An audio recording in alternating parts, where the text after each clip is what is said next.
In this video, I'm going to illustrate to you in very simple terms why the dollar and the euro are mathematically guaranteed to collapse and have been since the moment they were created. You don't need to be an economist to understand what I'm going to show you. A little common sense will do just fine. The dollar and the euro are debt-based currencies created by the Federal Reserve and the European Central Bank. Now, these central banks, while masquerading as public entities, are actually made up of a consortium of the most powerful private banks in the world.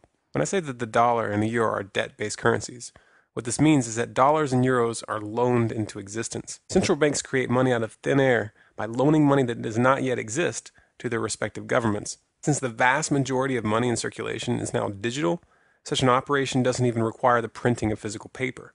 Money and the debt that accompanies it is simply typed into existence. Now, these privately owned central banks don't just loan out their imaginary money for free. They charge interest. But the money to pay back that interest doesn't yet exist in the system. Back than there is money. This forces governments to constantly return to those banks for more loans, which create more money and interest. This is obviously a Ponzi scheme, and like all Ponzi schemes, it can only work for so long. The inevitable result when there's more total debt.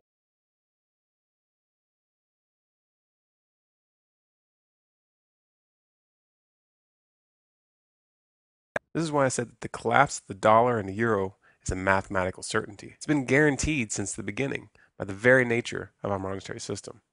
You might ask yourself why anybody in their right mind would set up a system like this that's guaranteed to fail. Well, the answer is simple. For the same reason that any criminal sets up a Ponzi scheme. There's a small group of bankers who get very, very rich at the expense of the public before the system begins to falter. And they use that money to buy up real assets that maintain their value after the currency falls. Sound criminal to you?